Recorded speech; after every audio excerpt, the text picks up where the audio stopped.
Veg biryani बनवणार आहे, तर त्यासाठी लागणारं साहित्य पाहूया. परसबी, वाटाणा, गाजर, काजू, एक हिरवी मिरची, 2 कांदे आणि इथं दही घेतलेले आहे आणि इथं शाही बिर्याणी मसाला हे पहा. तर चला सुरुवात करूया आपण आता. हे पहा, आपण पातेल्यात कांदा परतण्यासाठी टाकला आहे.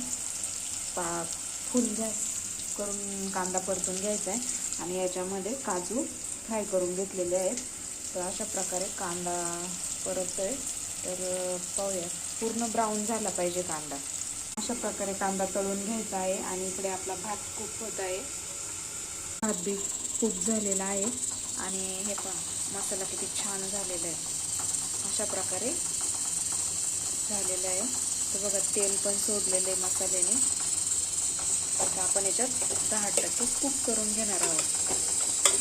किती छान असं दिसतंय ना, छान मसाला तयार झालेला आहे. भाज्या बी फ्राय होऊन त्यात थोडंसं पाणी टाकलेलं आहे. कोरडी चांगली नाही लागत, त्याच्यात ज्युसी बिर्याणी छान लागते, त्यामुळे पाणी टाकलेलं आहे त्याच्यामध्ये. हे भाताचे तांदूळ किती मोकळे मोकळे झालेले बघा ना. आणि मी काय लेअर देणार नाही आहे, तर आम्ही 2च माणसांसाठी बिर्याणी केलेली आहे, त्याच्यामुळे थोडीच बिर्याणी असल्यामुळे लेअर देणार नाही. डायरेक्ट याच्यात वरतून तांदूळ हे भात टाकणार आहे. आता 10 मिनटं बिर्याणीला दम देऊन घेतलेला आहे. तर चला बघूया कशी झाली आहे आपण. तर हे पहा, अशा प्रकारे माझी बिर्याणी तयार झालेली आहे.